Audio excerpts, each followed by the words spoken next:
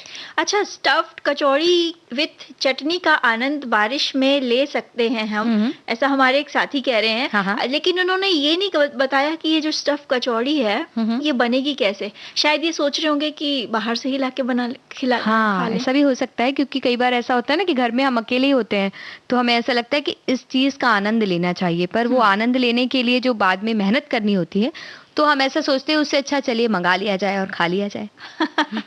तो ये, क्योंकि कचौड़ी बनाना और पकोड़े बनाने जैसा तो आसान काम है नहीं, तो उसमें तो थोड़ी मेहनत लगती है। तो इस विषय में हम सोच सकते हैं, व्यंजन में हमारे कुछ ऐसा दिख तो रहा है कि ऐसा कुछ बन भी सकता है, शायद तैयारियां तो है। हाँ, तो सखियों से कहते हैं कि वो भी तैयार रहें।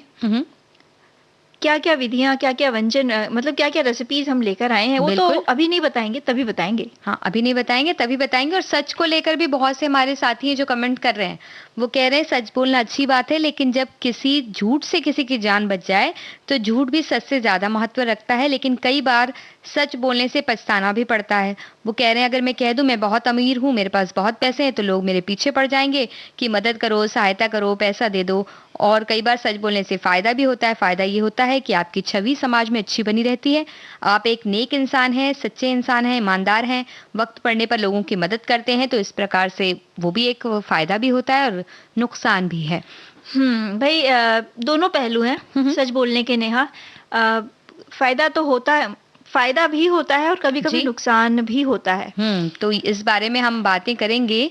और आप भी कुछ कमेंट्स देख रही हैं, ऐसा लग रहा है। हम देख रहे थे कि हमारे साथियों ने क्या लिखा है। सच बोले पछताए, एकदम सही कहा। मेरा व्यक्तिगत अनुभव है, ये मेरे साथ बहुत बार हुआ है, पर मुझे गर्व है खुद पर कि मैं चाहे जो भी परिस्थिति हो सच बोलना पसंद करती हूँ। उसके आज नहीं तो कल सही परिणाम फिर मिलने लगेंगे। तो ये भी एक अच्छी बात इन्होंने कही है। देखिए, इतनी अच्छी अच्छी बातें हो रही है, बरसात का मौसम भी आ ही चुका है अधिकांश जगहों पर, और हम बरसात के व्यंजनों की बातें भी कर रहे हैं, पकोड़े कचौड़ी सब की बातें भी हो गई हैं। तो एक बरसात वाला गीत सुन लेते हैं, फिर आगे बढ़ेंगे।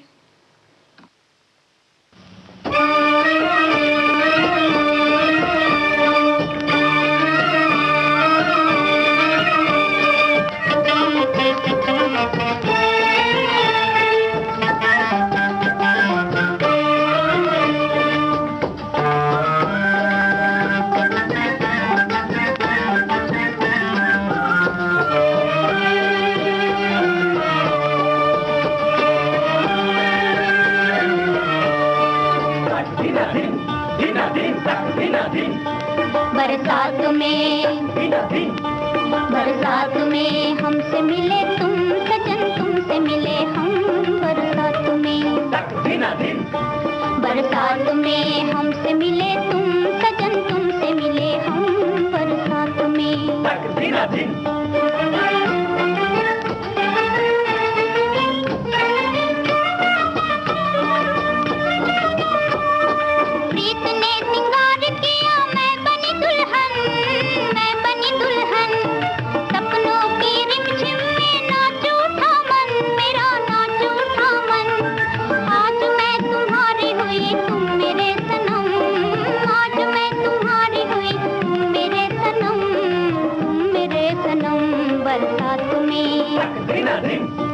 बरसात में हमसे मिले तुम सजन, तुमसे मिले हम बरसात में।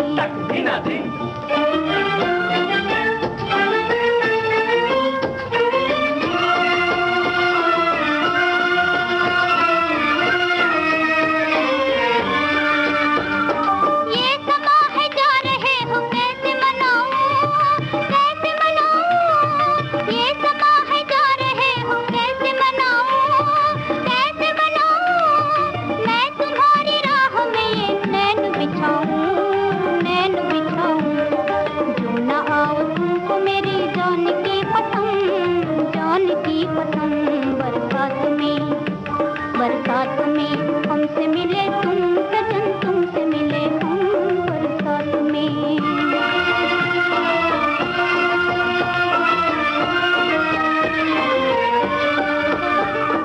देर न करना कहीं ये आस टूट जाए, सांस छूट जाए। देर न करना कहीं ये आस टूट जाए, सांस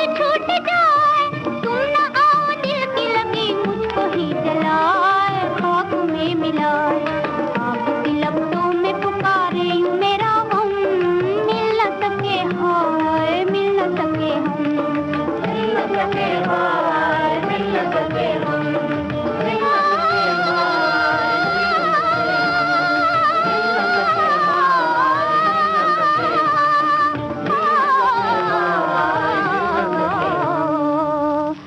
हाय, बरसात में।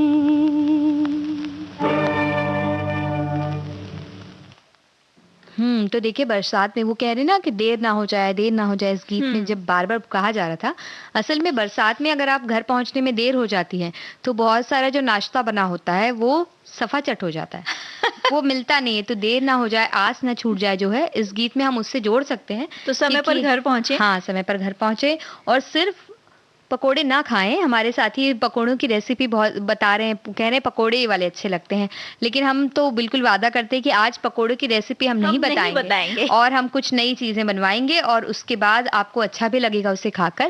देखिए सच बात है, सच कहने में चूकना नहीं चाहिए। बिल्कुल नहीं। हाँ, ये बात तुमने बिल्कुल सच कही। सच बोलने में क्या पछताना। और कहा भी गया है ना कि सांच को आंच नहीं, यानी कि जो सच कहता है उसके लिए आगे चल के कोई भी कठिनाई नहीं होती। लेकिन ये भी तो कहते हैं ना कि सच बोलने वाले के लिए कोई मुश्किल नहीं होती, ऐसे कहते हैं, क्योंकि झूठ जब बोलते हैं तो एक झूठ को बचाने के लिए 100 झूठ उसके पीछे लगाने पड़ते हैं, ऐसा कहा जाता है। लेकिन आकांक्षा, इन दिनों हम अक्सर देखते हैं कि सच बोलना खतरे से खाली नहीं है। अक्सर नेहा, हम कोई सच कहते हैं ना तो होता यह है कि हमें किसी न किसी की नाराजगी जो है झेलनी पड़ती जरूर है। बिल्कुल, कई बार कुछ रिश्तों से हम हाथ धो बैठते हैं, वो हमसे नाराज हो जाते हैं और कई बार बहुत सारी परेशानियां झेलनी पड़ती हैं। तो आखिर ऐसा क्या हो गया कि अब सच बोलने से हमें पछताने की नौबत आ जाती है? कई कारण हो सकते हैं नेहा। मतलब जो सच है ना वो तीखा होता है और एकदम सटीक और सटाक से लगता है, मतलब दिल को लगती है वो बात। तो कई कारण हो सकते हैं सच के बुरे लगने के। जैसे कि पहला कारण तो हम ये सोच सकते हैं कि भाई सच बोलते हैं तो उसमें कोई किसी की प्रशंसा अगर होती, आमतौर पर बड़ाई प्रशंसा जो होती है वो सच तो बोलते हैं, लेकिन वैसा जब सच कहा जाता है तो अक्सर उसको मक्खनबाजी समझ लिया जाता है, या कहा जाता है कि चलो ठीक है तारीफ करो सामने में हो इसलिए। लेकिन अक्सर जब हम बातें कहते हैं किसी के बारे में, किसी की ऐसी आदत को हम इंगित करते हैं जो हमें पसंद नहीं आती है, तो सामने वाला इस सच से तो कभी खुश नहीं होता। उसे लगता है कि भाई ये क्या बुराई कर रहे हो हमारे मुंह पर हमारी। तो ये वाली बात होती है सच के साथ। तो अक्सर बड़ाई और प्रशंसा नहीं होती है सच में, तो इस वजह से भी बुरी लग सकती है। बिल्कुल। और ऐसा कहा जाता है नेहा कि जो सच है ना वो कड़वा होता है, और ऐसे में सच सुनने वाले को भी बड़े दिल का होना बहुत जरूरी है। तभी तो वो जो कड़वी बात है उसके पीछे की जो सच्चाई छुपी है उसको वो समझ पाएंगे। बिल्कुल। और सच जो होता है ना उसमें कोई बनावट नहीं रहती, तो बिना लाग लपेट के जो बात है, जैसी बात है वैसी की वैसी कह दी जाती है। तो भाई अच्छी लगे इसकी कोई गारंटी कैसे ले सकते हैं, क्योंकि कैसी भी कह दी गई है वो बात सीधी सीधी कह दी गई है। लेकिन ये बात भी बिल्कुल सच है नेहा कि सच को बोलने में और सच को सुनने के लिए बेहद हिम्मत और सहनशील होना पड़ता है, जो सभी ये गुण सभी में नहीं होते। बिल्कुल। और एक सच ऐसा है आकांक्षा जो मुझे कहना होगा, और मैं आज बहुत ही हिम्मत रखकर और आप सहनशीलता के साथ, हमारे सभी श्रोता, हमारे सभी साथी सहनशीलता के साथ इस सच को सुने जो मैं अभी कहने वाली हूँ। वो सच ये है कि घड़ी की सुई हमें ये बता रही है कि एक अंतराल ले लीजिए, उसके बाद आगे अपना सच आप कहते रहिएगा। तो माफ कीजिएगा पर हम रुकते हैं एक छोटे से अंतराल के लिए।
तो हम लौट आए हैं अंतराल के बाद। आप सभी का एक बार फिर से बहुत बहुत स्वागत है कार्यक्रम सखी सहेली में।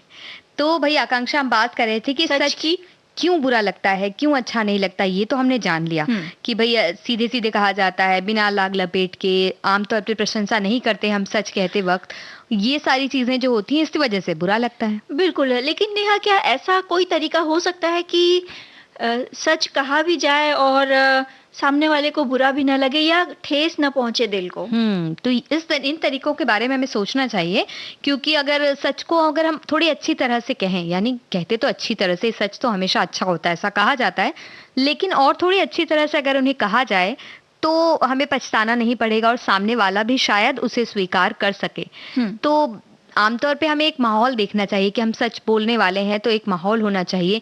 जैसे किसी को कोई बुरी बात, बुरी आदत है, किसी की कोई गलती है, तो एकदम बहुत से लोग बैठे हैं और हमने फटाक से उसके बारे में कह दिया कि भाई ये तो तुम्हारी बहुत बुरी आदत है, तुम्हें इस तरह से नहीं करना चाहिए, या इस तरह से बिना लाग लपेट के सीधे सीधे कह दिया, जो शायद वहां मौजूद बहुत से लोगों को लग भी रहा होगा। जी। लेकिन जब हम ऐसा उस व्यक्ति को कहते हैं तो एकाएक उसे ऐसा लगता है कि वो सभी की नजरों में गलत हो गया अचानक से, और उसे बहुत बुरा भी लगता है और वो इस तरह से हमारी दुश्मनी भी हो सकती है। लेकिन यही बात अगर हम एकांत में उसे लेके गए और एकांत में हमने उसे बताया कि भाई इस तरह से जब आपकी ये जो आदत है वो अच्छी नहीं होती, आप इसे बदल सकते हैं, तो उसको ऐसा लग सकता है कि उसकी बेइज्जती करना हमारा मकसद नहीं है, बल्कि हम उसे बताना चाहते हैं, उसकी मदद करना चाहते हैं। बिल्कुल नेहा, और कोई भी सच बताते समय एक आदत ये होनी चाहिए कि आप सच ही कह रहे हैं ना, तो बताने में हिचकिचाहट नहीं होनी चाहिए। और घबराना क्यों, एक बार सच बोल रहे हैं तो टुकड़ों टुकड़ों में ना बोलकर उसे एक ही बार में आप कह दीजिए, पूरी बात बताइए। और किस्तों में जो सच हम जब कहते हैं तो उसका जो प्रभाव रहता है या उसका जो असर रहता है, उसकी अहमियत खत्म हो जाती है। बिल्कुल, जैसे कि हमने आज कह दिया कि भाई देखो तुम्हारी ये वाली आदत ठीक नहीं है, फिर थोड़ी दिन के बाद आके वापस बोला, फिर तीसरे दिन के बाद फिर आके कोई आदत बताई, तो ऐसे रोज रोज हम थोड़ी थोड़ी चीजों पे टोकते रहते हैं तो बुरा लग सकता है कि भाई इनकी आदत ही ऐसी है, रोज टोकते हैं, तो वो असर खत्म हो जाएगा, ऐसा आप कह रही हैं। ये बिल्कुल सही बात है। और अगर किसी को सच बता रहे हैं हम, कोई सच बताने वाले हैं, किसी और का सच भी बताने वाले हैं, तो हमें ये देखना चाहिए कि जिस व्यक्ति के सामने हम सच कह रहे हैं, किसी और के बारे में बता रहे हैं, या दो व्यक्ति खड़े हैं उनमें से किसी एक का सच बता रहे हैं, तो क्या वो सामने वाला जो व्यक्ति है वो सही है, क्या वो वाकई उस सच को उस तरह से स्वीकार कर रहा है, या वो बात का बतंगड़ बना देगा और बाद में सारी चीजें विपरीत हो जाएंगी और आपको हो सकता है पछताना भी पड़े। लेकिन मतलब अगर जो व्यक्ति सच बोल रहा है वो दिल का साफ है, तभी तो वो आपको मतलब आपके सामने वो सच्चाई बता रहा है। कहीं ना कहीं ये बात लागू होती है। तो वो व्यक्ति सच बोलने से चूकेगा नहीं, लेकिन हमें भी ये परखना जरूरी है, या सामने वाले व्यक्ति को भी ये परखना जरूरी है कि उस समय जो सच कहा जा रहा है वो कहीं किसी को मतलब जाकर ठेस ना पहुंचाए, या फिर किसी मतलब कहते हैं ना, किसी का दिल इतना ना दुखा दे कि उसको संभालना मुश्किल हो जाए। बिल्कुल। तो ये ऐसा होता है ना, कई बार जैसे होता है कि किसी का कोई बहुत ही करीबी है, वो या तो मान लीजिए उसे कुछ बीमारी हो गई, या वो एकदम परेशानी में है, या कभी कुछ होता है कि एक्सीडेंट वगैरह भी हो जाता है, दुर्घटनाएं हो जाती हैं, तो ऐसे वक्त में आप एकदम दौड़ कर जाकर आपने एकदम सच कह दिया, तो सामने वाले के बारे में भी हमें परखना होता है कि क्या सामने वाला अपने प्रियजन की ये बात तुरंत के तुरंत इस तरह से ले पाएगा। नहीं तो उससे समझा के आप बता सकते हैं, या कुछ और उन्हें कहकर आप उस स्थान तक ले जा सकते हैं जहां वो स्थिति को समझेगा, और वो एक छोटी बात आप उन्हें बता करके कि जिससे उन्हें पता रहे कि एक स्थिति ऐसी है कि जहां उन्हें जाना है, लेकिन वहां जाकर उन्हें बाकी की बात पता चले तो एक धक्का न लगे उन्हें। हाँ, मानसिक रूप से वो एक तरह से तैयार हो जाएंगे थोड़े, और आगे जाकर वो कर सकते। अचानक से आप बताएंगे तो हो सकता है कि उन्हें ही कुछ परेशानी हो जाए। तो ये भी एक ध्यान रखने वाली बात है कि आप सच कह रहे हैं तो किस जगह कह रहे हैं और क्या माहौल है उस समय। और नेहा, ये भी ध्यान रखने वाली बात है कि हर व्यक्ति का सच उसका अपना होता है। मतलब जरूरी नहीं कि आपके लिए जो सच है वो दूसरे व्यक्ति के लिए भी सच ही होगा। मतलब हर व्यक्ति का एक अलग पहलू होता है। तो जब तक कि सभी बात को, मतलब किसी की कही बात के सभी पहलू को आप जांच न लें, तब तक उसकी बात को पूरा सच न समझें। बिल्कुल। और यही सोच कर भी हम भी हम अपना विचार रखते हैं, राय रखते हैं, वो भी हम यही सोच कर रखें कि जो बात हम जानते हैं सिर्फ वही सच नहीं है। हो सकता है दूसरे व्यक्ति की परिस्थिति कुछ और है, दूसरा व्यक्ति कुछ और कहना चाहता था लेकिन किसी और तरह से कह दिया। बिल्कुल। तो इस तरह से सभी को समझकर अगर हम सोचें और अपना सच कहने की कोशिश करें तो शायद हमें पछताना नहीं पड़ेगा। और ये जो हमारा चेहरा है ना नेहा, वो एक मतलब आईना होता है। हाँ, उसमें सारे भाव ना स्पष्ट दिख जाते हैं। बिल्कुल। तो कहीं ना कहीं ये चेहरा ही सब कुछ बता देता है।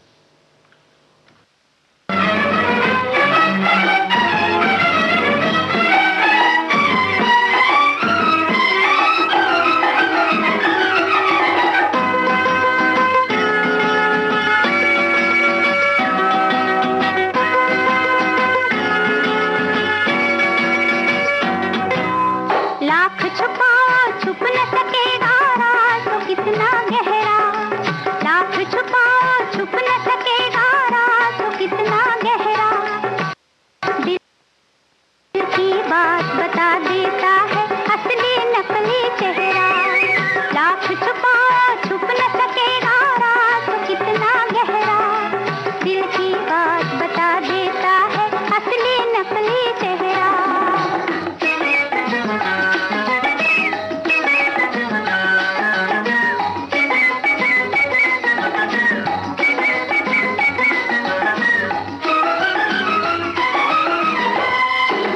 लोग तो दिल को खुश रखने को क्या क्या ढोंग रचाते हैं,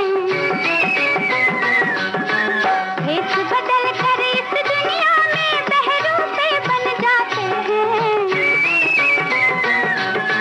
लोग तो दिल को खुश रखने को क्या क्या ढोंग रचाते हैं, भेष बदल कर इस दुनिया में बहरूपे बन जाते हैं, मन दर्पण में मुखड़ा देखो उतरा रंग सुनहरा, दिल की बात बता देता है असली नकली चेहरा, लाख छुपाओ छुप न सकेगा राज तो कितना गहरा, दिल की बात बता देता है असली नकली चेहरा।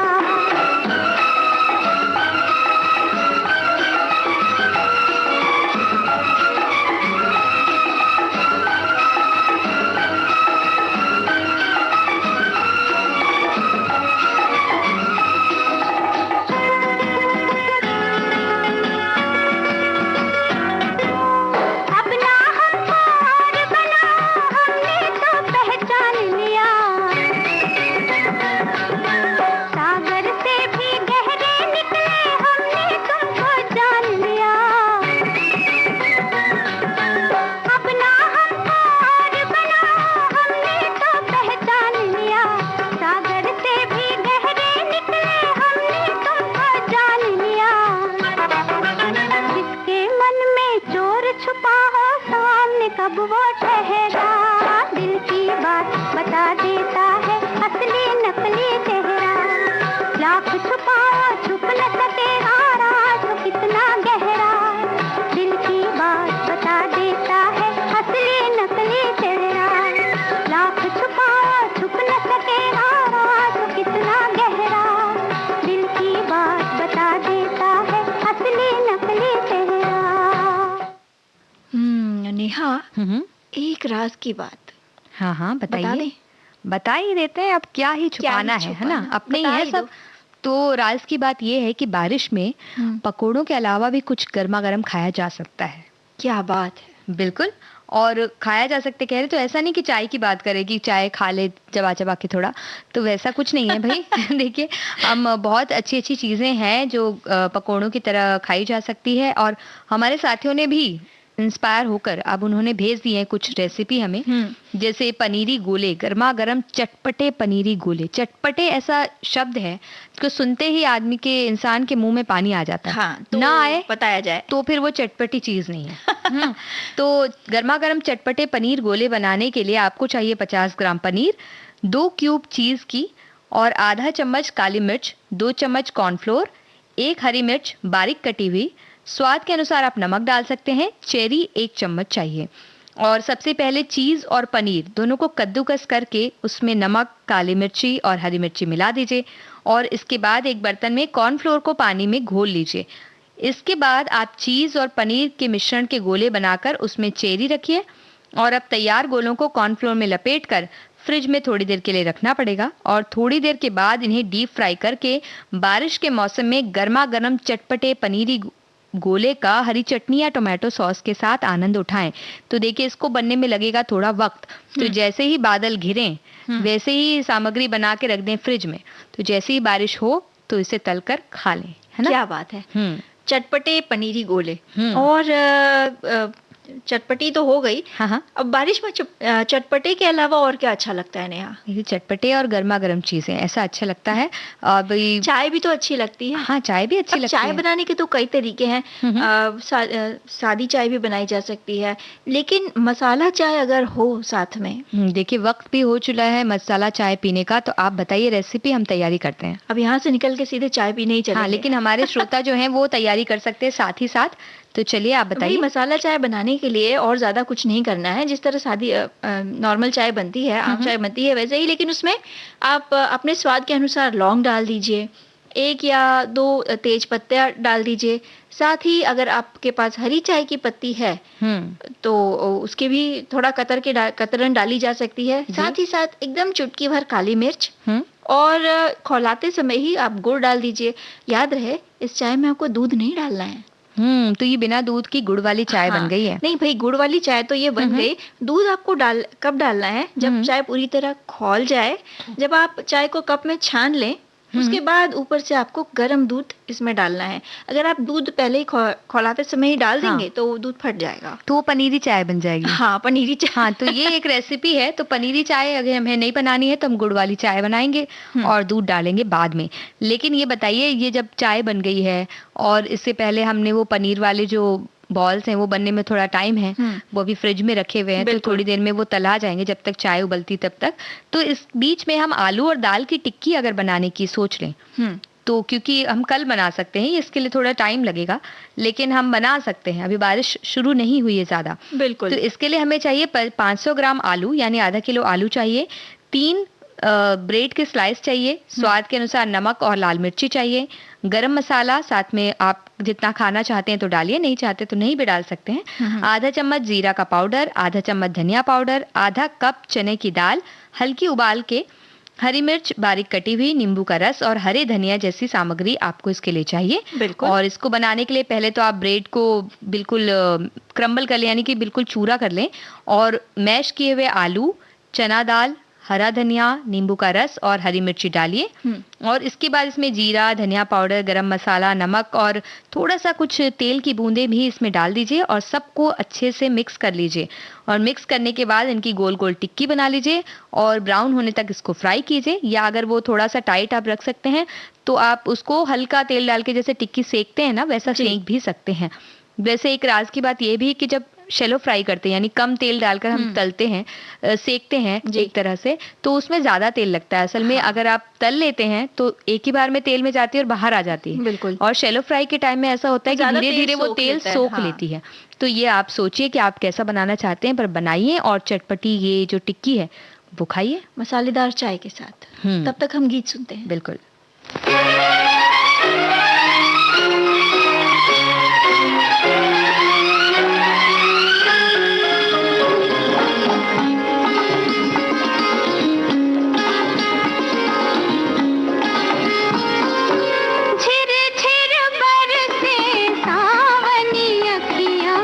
सावरिया घर आ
सांवरिया घर आ,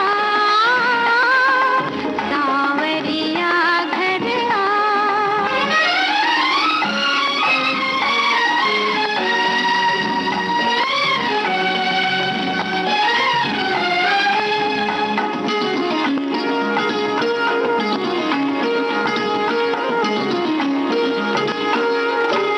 बावरी बिरहन, बावरी बिरहन कल ना पाए,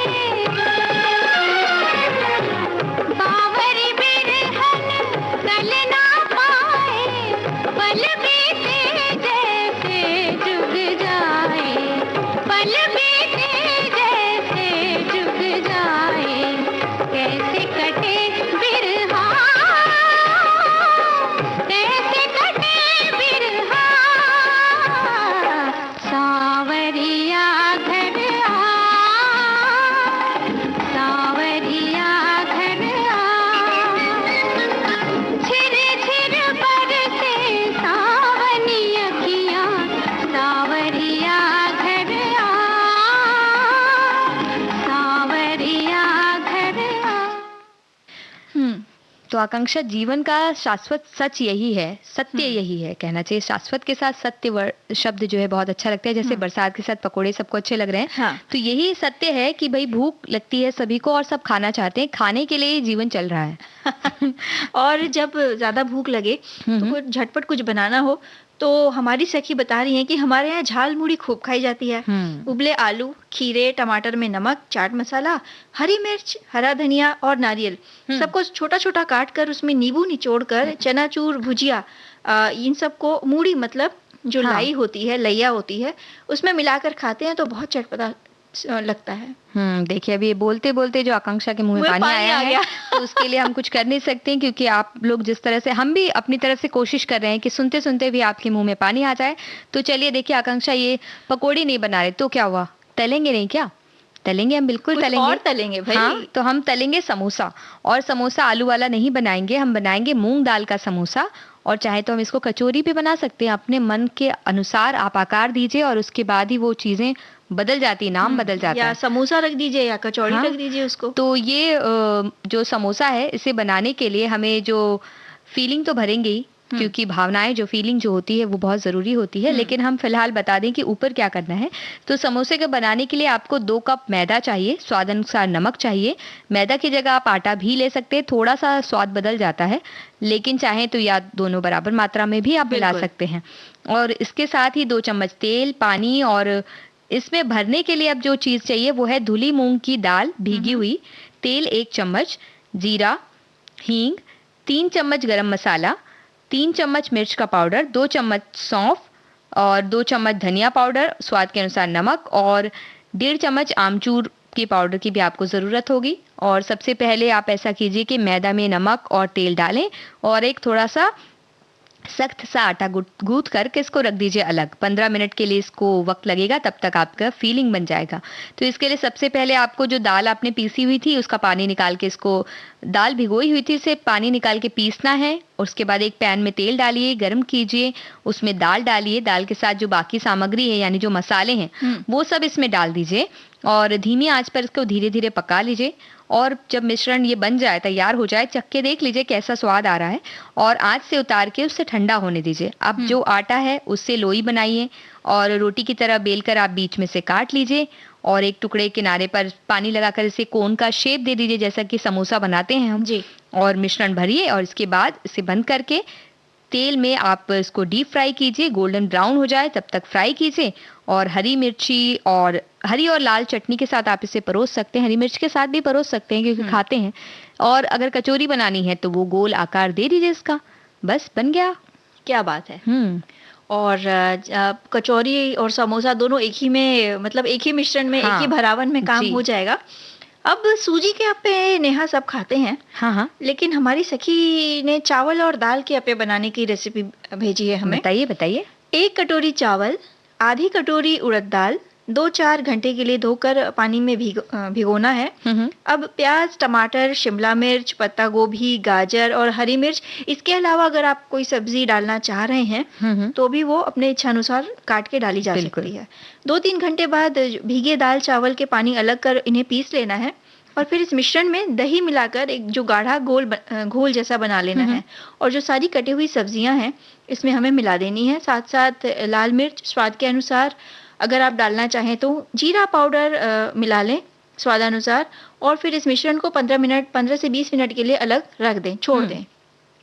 फिर अप्पे के सांचे लीजिए और उसमें तेल लगाकर धीमी आंच में रख दें। अब 1-1 चम्मच ये जो घोल है, मिश्रण है, उसे सांचे में डालकर ढककर 5 मिनट तक एक तरफ पकने दें और फिर पलटकर दूसरी तरफ भी इसे सेक लें या पका लें और बस तैयार है गर्मा गर्म चावल और दाल के अप्पे। अब इन अप्पों को इमली की चटनी के साथ, लहसुन की चटनी के साथ, हरी चटनी के साथ, लाल चटनी के साथ खाएं और खिलाएं। बिल्कुल। और देखिए काफी पौष्टिक भी है ये, क्योंकि इसमें सारी चीजें मिली हुई, इतनी सारी सब्जियां हैं। चावल दाल सब्जी खाने का नया तरीका कह सकते हैं। चावल दाल सब्जी, रायता, सब कुछ मिल जाएगा इसमें। एक साल की दही भी डली हुई है। तो अब आप ये बताइए कि एक बहुत ही अच्छी रेसिपी है मेरे पास, तो वो रेसिपी हम बताएं कि गाना सुनाएं? गाना सुन के फिर रेसिपी पे आते हैं। ठीक है, बात बिल्कुल सच्ची कहती हैं आप।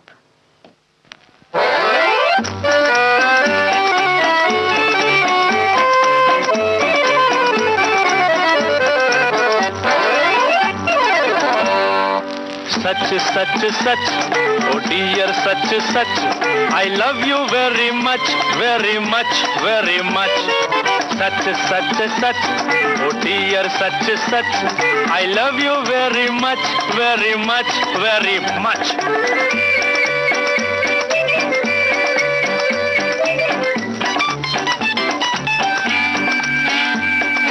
हार्ट मेरा तुम हो, हार्ट मेरा तुम हो, स्वीट हार्ट मेरा तुम हो, कि मैं हूँ तुम्हारे दम से। You tell me something and I tell you something, खफा न रहो जी हमसे। दिल को लगाया ये तुम्ही ने सिखाया, I thank you very very much, very very much, very very much much much much। सच सच सच, ओ डियर सच सच, I love you very much very much very much। Oh you did it, oh you did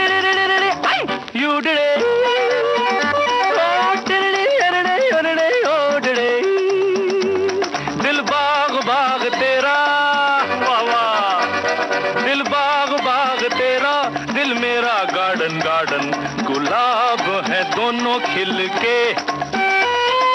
काहे को है बनी तू आजा मेरी हनी, लुटा दूं चमन दिल के।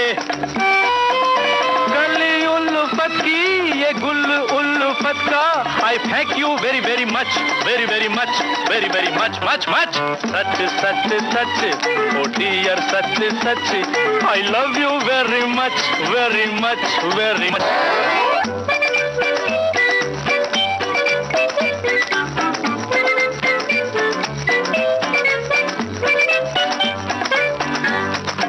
Let the people talking,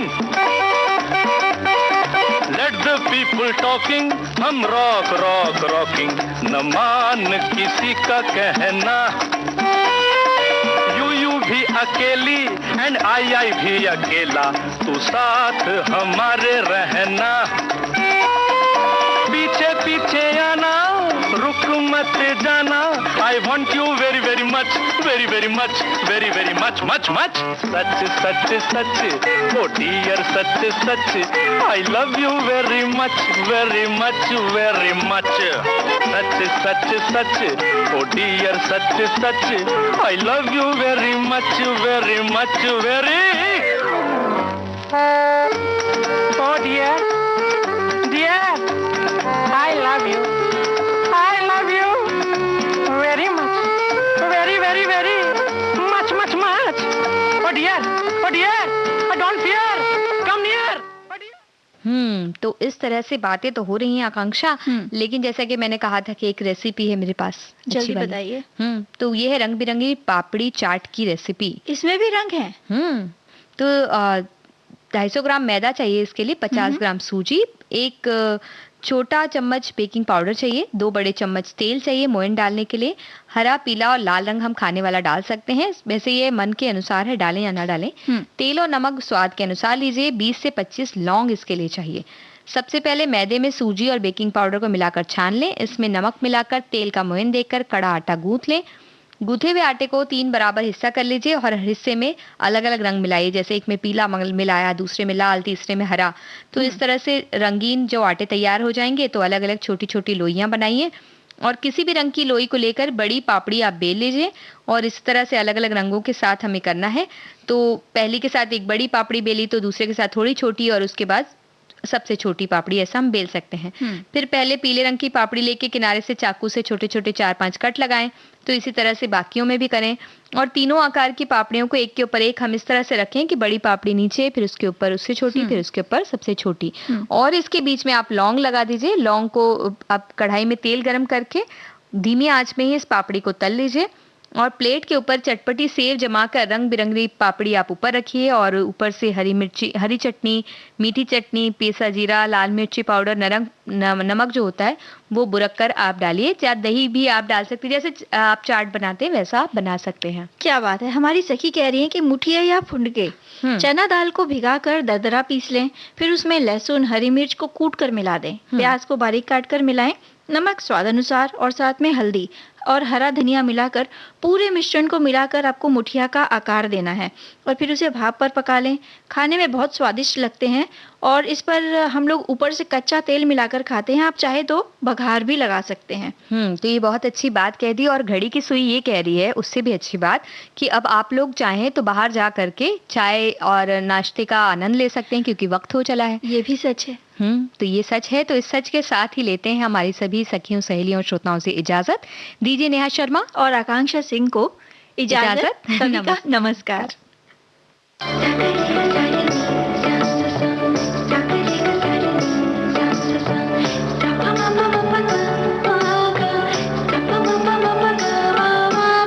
सखी सहेली।